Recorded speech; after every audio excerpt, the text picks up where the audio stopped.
सुबह के 10 बज चुके हम हाजिर अपने खास कार्यक्रम के साथ और आज चर्चा समाजवादी पार्टी को क्या एक और बड़ा झटका लगने वाला है इस पर होगी, क्योंकि विधायक पूजा पाल जो है वो भाजपा का दामन थाम सकती है। क्योंकि जिस तरीके से हमने देखा राजू पाल की मौत के बाद में राजनीति में सक्रिय हो गई थी पूजा पाल और समाजवादी पार्टी से विधायक है। और अब जो सुगबुगाहट है वो ये है कि समाजवादी पार्टी का दामन छोड़कर वो बीजेपी का हाथ थाम सकती है। लोकसभा चुनाव 2024 से पहले जिस तरीके से लगातार फेरबदल हो रहे हैं वो तमाम तरीके के सवाल निशान खड़े करते हैं। सबसे बड़ा सवाल ये है कि उत्तर प्रदेश में जो सबसे मजबूत विपक्षी पार्टी है सपा, उसको एक एक करके जिस तरीके से लोग तोड़े जा रहे हैं वो एक बड़ा झटका देने की तैयारी बीजेपी की ओर से की जा रही है। इस पर चर्चा होगी, लेकिन पहले आपको अपने पैनलिस्ट से रूबरू करवा दें। हमारे साथ डॉक्टर आलोक पांडे जी जुड़ चुके हैं, पॉलिटिकल एनालिस्ट हैं। सर बहुत बहुत स्वागत है आपका। सर पूजा पाल की अगर हम बात करें तो आप देखिए कि एक बार फिर से पूजा पाल का नाम उस समय चर्चाओं में आया जब अतीक अहमद और अशरफ अहमद ने उमेश पाल हत्याकांड वाले केस में उनका नाम आया। पूजा पाल को तब हमने देखा। ऐसे में सवाल ये उठता है कि जिस तरीके से लगातार समाजवादी पार्टी के बड़े बड़े चेहरे जो है वो बीजेपी में शामिल हो रहे हैं, क्या सवाल ये है कि समाजवादी पार्टी को तोड़ने की कोशिश यहाँ पर बीजेपी कर रही है? उससे बड़ा सवाल कितना कामयाब हो पा रही है इसमें? नहीं, देखिए ऐसा है गौरव जी, जो बोएंगे वही काटेंगे। याद करिए 2022 के पहले का चुनाव जिसमें समाजवादी पार्टी ने बीजेपी के बहुत सारे नेताओं को अपने साथ तोड़ लिया था। उसमें से आजकल कुछ भस्मासुर बने हुए हैं समाजवादी पार्टी से भी। लेकिन उस समय एक ऐसा माहौल बनाया गया था जिसमें राजभर को भी ले गए थे, स्वामी प्रसाद मौर्य को भी ले गए थे और बहुत सारे नेताओं को ले गए थे। ऐसा लग रहा था कि समाजवादी पार्टी की सरकार आ जाएगी। उस माहौल को बनाने में वो सफल हुए। अब भारतीय जनता पार्टी ने ट्रिट फॉर टैट की कोशिश की है। आपने किया था, वो शांत रही उस समय। अब उनका नंबर है। भारतीय जनता पार्टी पूर्वांचल को बहुत सीरियसली ले रही है। इसका मतलब है कि भारतीय जनता पार्टी 80 में से 80 सीटों की प्लानिंग करके चल रही है। एक दो सीटें कोई निकल जाए उसके हाथ से तो नहीं हम कह सकते हैं। और इसके साथ जो पूजा पाल है, ये पालों में इनकी बहुत ज्यादा पकड़ है। और क्योंकि राजू पाल परिवार से हैं और बसपा से होते हुए समाजवादी पार्टी तक का इन्होंने दामन थामा है और अतीक अहमद जैसे व्यक्ति के सामने अपने आप को सरवाइव करवाया। तो इससे इनकी एक उस पकड़, इनकी एक अप्रोच की हमें इनकी क्षमताओं की जानकारी मिलती है। तो भारतीय जनता पार्टी ये चाहती है कि न केवल इन्हें या तो मिनिस्टर बनाया जाएगा और एमएलसी बना करके, या फिर इन्हें सांसदी का चुनाव भी लड़ाया जा सकता है, जिससे कि Bharatiya Janata party 80 out of 80 को प्राप्त कर सके। और उसमें ओबीसी का बहुत बड़ा महत्व है। इसीलिए भारतीय जनता पार्टी ये चाहती है कि जो जाति गणना की को लेकर के जो उत्तर प्रदेश में सुगबुगाहट है या समाजवादी पार्टी जो आंदोलन करने की मूड में है या जो बार बार पर चर्चा करती रहती है, उस हवा को भारतीय जनता पार्टी निकाल सके, उसमें उस गुब्बारे में छेद कर सके। तो पहले उन्होंने राजभर जी को मिलाया, फिर अभी सपा के एक नेता और थे वो भी आए, उसके बाद अभी ये इनकी बात चल रही है। इसके पीछे भी एक लोगों की बात चल रही है। तो एक लाइन लगी हुई है जो राजभर जी ने एक बात कही थी, समाजवादी पार्टी के 80 विधायक उनके साथ है। 80 तो नहीं कह सकते, 80 तो फिर होता तो नई पार्टी बन जाती 2/3 के हिसाब से। तो 80 तो नहीं, लेकिन हाँ एक बड़ा वर्ग है जो समाजवादी पार्टी में अपने आप को असुरक्षित महसूस कर रहा है। वो भारतीय जनता पार्टी के साथ जाने में ज्यादा कंफर्टेबल है। एक भारतीय जनता पार्टी का फिर तो ईरा कहेंगे, क्योंकि आप समझिए समाजवादी पार्टी से कोई विधायक है और बहुत लंबा समय है अभी विधायकी का उसमें। अभी तो 2022 में चुनाव हुए मार्च अप्रैल में, तो उसे 2027 में चुनाव होना है और विधायकी छोड़ करके अगर वो किसी पार्टी में शामिल होना है, क्योंकि देखिए ऐसा तो है नहीं कि ये विधायक बनी रहेंगी, इन्हें इस्तीफा देना पड़ेगा क्योंकि दल बदल कानून इनके ऊपर लागू होगा। फिर भी अगर बीजेपी में जाती हैं तो समाजवादी पार्टी के लिए भी बहुत बड़ा झटका है। और बीजेपी की हमें रणनीति समझ में आ रही गौरंसी जी कि बीजेपी करना क्या चाहती है। जितना मेरे पास राजनीतिक समझ है उसके हिसाब से बीजेपी 80 में से एक भी सीट में कोई गलती नहीं करना चाहती। 80 आउट ऑफ 80 जीतेगी नहीं जीतेगी ये एक अलग प्रश्न है। ये मैं नहीं कह रहा हूं कि 80 में से जीत जाएगी, लेकिन भारतीय जनता पार्टी एक एक सीट के लिए प्लान कर रही है। और उस प्लान में क्योंकि सवर्ण मतदाता उसके साथ है, उसमें ब्राह्मण लगभग 80 से 90% उसके साथ रहेगा, दलित मतदाता भी उसके साथ है, लेकिन ओबीसी में क्षरण हो सकता है। और ओबीसी ब्राह्मणों के बाद एक बहुत बड़ा वर्ग है उत्तर प्रदेश में। तो उसको साधने के लिए ब्राह्मणों के साथ साथ ओबीसी भी उनके साथ बिखर के न जाए, तो एक कुनबा जो उसमें उन्होंने बनाया है, उस कुनबे में ओबीसी में जो सेंध लगा सकती है समाजवादी पार्टी, उसको कवर करने के लिए ये रणनीति संभवतः भारतीय जनता पार्टी चला लेकर के आ रही है। जहां जो भी ओबीसी नेता जो ताकतवर है, अगर बीजेपी के छतरी में आना चाहे तो बीजेपी उसका स्वागत करेगी। वो प्रकार एन के एन प्रकार ऋण हो सकता है, क्योंकि देखिए विधायकी छोड़ के आएंगी तो उससे बड़ा मिलेगा ना, ऐसे तो नहीं आ जाएंगी। तो बीजेपी इस हद तक जा रही है कि आप मिनिस्टर बनना चाहते हैं, आप कैबिनेट में शामिल होना चाहते हैं, आप सांसद बनना चाहते हैं, बताइए आपको चाहिए क्या, बस आप हमारे पास आ जाइए। तो गांधी बहुत आक्रामक राजनीतिक रणनीति खेल रही भारतीय जनता पार्टी। हालांकि मैं मानता हूं कि ये चीज ठीक नहीं है, कभी विपक्ष में बीजेपी आएगी तो उसके भी विधायक सांसद ऐसे ही टूटेंगे। ये लोकतंत्र की मूल भावना के विपरीत है, क्योंकि समाजवादी पार्टी की विचारधारा के आधार पर जीत कर आई है, तो उन्हें 2027 तक उस विचारधारा के साथ रहना चाहिए। 27 की बात तो तय करती, बीच में जब नेता दल बदलता है तो मैं मानता हूं कि ये लोकतंत्र के और जनता के साथ मजाक है। जनता ने इनको समाजवादी पार्टी का विधायक बना के भेजा था, तो आप 5 साल तक उसकी ही नुमाइंदगी करिए, दूसरे विचारों के साथ न जाइए। यही लोकतंत्र की मूल भावना है। जी गौरव। अच्छा, एक चीज और भी है यहाँ पर सर की, जब हमने आलोक माफ कीजिएगा, ये जो पूरा प्रकरण हुआ इस पर अमीक जमाई से बातचीत की, समाजवादी पार्टी के प्रवक्ता है, तो उन्होंने इस पर तो कोई जवाब ऐसे नहीं दिया। उन्होंने कहा कि जो बीजेपी सरकार है, प्रधानमंत्री नरेंद्र मोदी अपना कॉन्फिडेंस खो चुके हैं। इतना कॉन्फिडेंस खो दिया कि वाराणसी से समाजवादी पार्टी की जो कैंडिडेट थी शालिनी यादव, उनको भी शामिल करा लिया। तो समाजवादी पार्टी समझ रही है कि झटके तो लग रहे हैं उसको। देखिए, शालिनी यादव का नाम अगर समाजवादी पार्टी के प्रवक्ता ले रहे हैं, अदरवाइज अखिलेश यादव का आपने ट्वीट देखा होगा, जब शालिनी यादव ने पार्टी ज्वाइन की, उन्होंने कहा कि कुछ लोग 2000 नोट की तरह आए और चले गए। उन्होंने ये ट्वीट किया शालिनी यादव के बीजेपी में शामिल होने के बाद। लेकिन समाजवादी पार्टी के प्रवक्ता इस बात का जिक्र कर रहे हैं, मतलब समाजवादी पार्टी खेमे में कुछ ना कुछ अंदर खाने, इस चीज को लेकर टेंशन चल ही रही है। और ऐसे में पूजा पाल एक बड़ा चेहरा है। आप इस बात को समझिए कि जिस तरीके से वो हाईलाइट हुई, और दूसरी चीज जो उनका एक मास वोट बैंक है, वो भी ये चीज समझ में आती। चायल सीट से विधायक है, कौशाम्बी में आती है। कौशाम्बी सीट इतनी इंपॉर्टेंट हो जाती है, आन बान शान वाली सीट हो गई, और ऐसे में वो चायल से विधायक है। तो ये एक जो बड़ा झटका है समाजवादी पार्टी को। एक के बाद दारा सिंह चौहान की हम बात कैसे ना करें, आप देख लीजिए, बड़ा चेहरा। ये सभी समाजवादी पार्टी को उस समय छोड़ रहे हैं जब इंडिया अलायंस बनता है। इंडिया नाम के अलायंस में समाजवादी पार्टी को महत्वपूर्ण भूमिका इसलिए दी जाती है कि उत्तर प्रदेश में उनका जनाधार है, उत्तर प्रदेश में उनका एक वर्चस्व है, वो मुख्य विपक्षी पार्टी है। दूसरी बात यह है कि सभी को पता है कि समाजवादी पार्टी बहुत स्ट्रांग है उत्तर प्रदेश में, लेकिन जिस तरीके से एक के बाद एक जो बड़े चेहरे टूट रहे हैं, ये उनकी उस छवि को भी तो डैमेज करेगा ना सर। गौरव सिंह जी, राजनीति में हम एक पांव छोड़ के, एक पाला छोड़ के दूसरी पाला में तभी जाते हैं जब उसमें भरोसा ना हो। ऐसे जैसे नाव में हम एक नाव से दूसरे नाव में कब जाते हैं, बीच नदी में, बीच मझधार में, जब वो नाव डूबने वाली हो। नहीं तो हम पानी में क्यों रिस्क लेंगे, इस नाव से उस नाव में जाए और पैर फिसल जाए तो नदी में डूब जाए।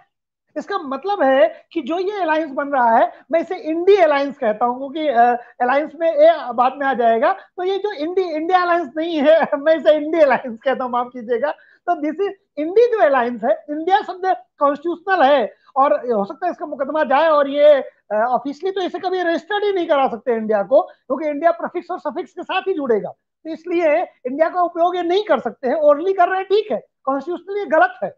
जैसे Bharatiya Janata party, Indian national Congress, इसके पीछे प्रीफिक्स सफिक्स में कुछ और होना चाहिए, इसलिए ये अलायंस का नाम ही गलत है। तो अशुभ से शुरुआत करा, मैं तो यही मानता हूं कि अशुभ शुरुआत है, ये गलत है। तो जो ये इंडिया अलायंस है, ये अपने नेताओं पर कॉन्फिडेंस ही नहीं ला पा रहे, समाजवादी पार्टी के नेताओं पर।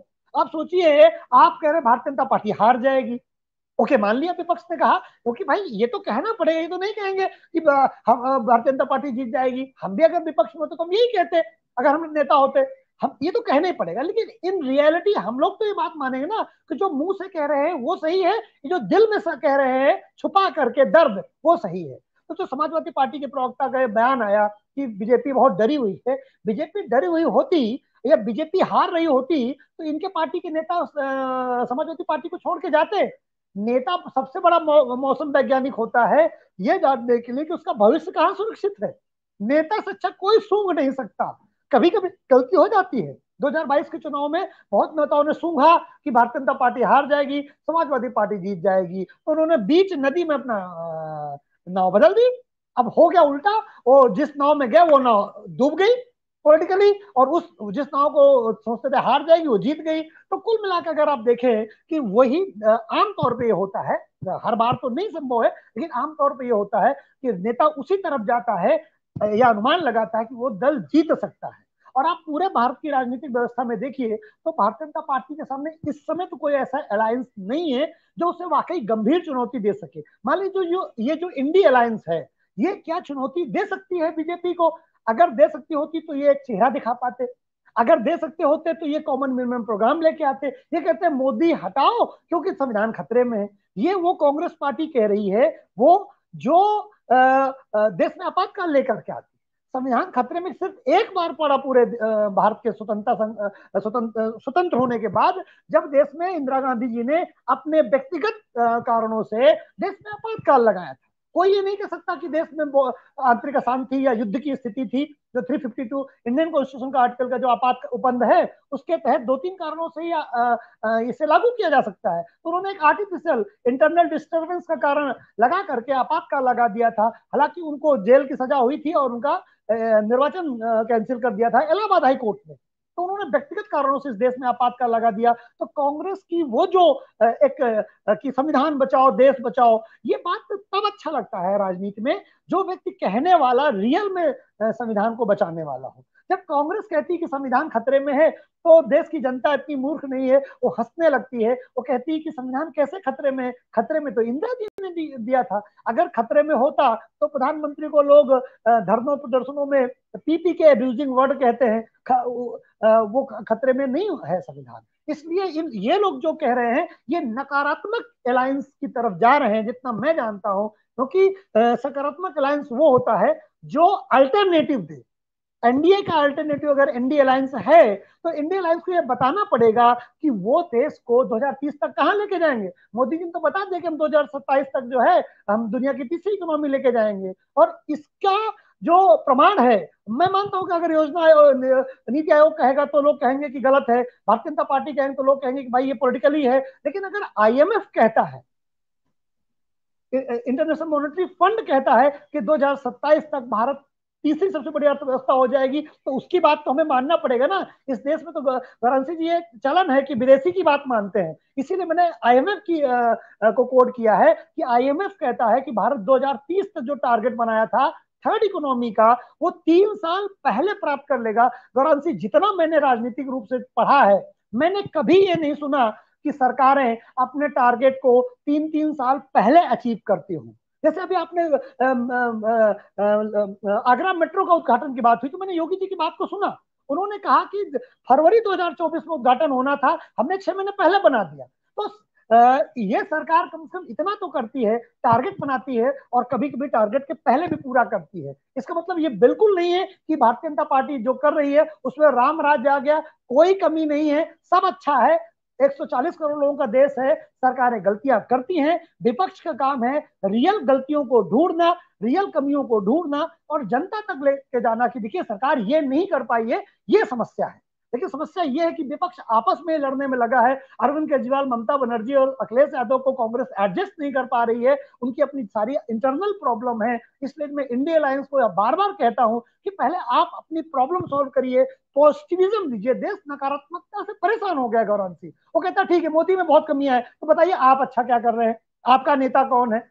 अखिलेश जी को प्रधानमंत्री बनाना है, यंग है, युवा है, इनको कैंडिडेट बनाइए और फिर लड़िए कि ये हमारा ऑब्जेक्टिव है, बीजेपी ये करती है, हम ये करते हैं। तो फिर देश जो है आपके मामले में सीरियसली सोचेगा। जी गौरव जी। बिल्कुल, हमारा सवाल ये रहेगा कि चलिए चर्चाएं हो रही हैं, इंद्रजीत सरोज की भी हो रही है, पूजा पाल की भी हो रही है, लेकिन बीजेपी को इससे क्या फायदा आप देख रहे हैं?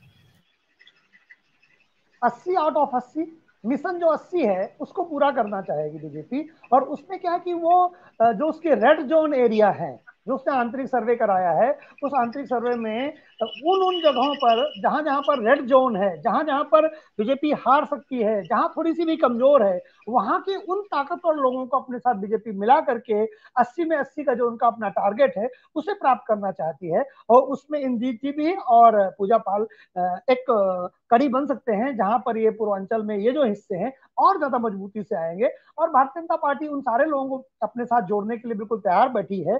अब वो इस बात के लिए नहीं परेशान हैं कि इंटरनल भारतीय जनता पार्टी कितना जो है विरोध, उनके उनके लोग विरोध कर रहे हैं। विरोध करने के बाद में भी अगर भारतीय जनता पार्टी का शीर्ष नेतृत्व ये मानता है कि उनके आने से मजबूती होगी, तो संभवतः भारतीय जनता पार्टी अपनी पार्टी के अंदर के विरोध को अस्वीकार कर देगा। जैसे कि अभी जो नेता आ रहे हैं वो भी, देखिए ओरिजिनल कैडर तो हमेशा चाहता है ना कि बाहर का व्यक्ति ना आए, क्योंकि काम तो उसने किया होता है, और बाहर का व्यक्ति आता है तो अपनी शर्तों पे आता है कि वहां से सांसद बनेगा, वहां से विधायक बनेगा। अब मान लीजिए मैं 20 साल से पार्टी में, मैं मतलब कोई एक व्यक्ति का पार्टी के लिए काम कर रहा हो और उसका कोई नया आके मलाई वो खा जाए, अच्छा पार्टी को लगता है कि यार वो आएगा तो जीत जाएगा, विनिबिलिटी बनेगी, तो पार्टी और पार्टी कैडर में एक अंदर मतभेद या अंदरूनी खिंचाव होता है। पार्टी का उद्देश्य होता है कि वहां से वो विधायक सांसद जीते, एकमात्र लक्ष्य।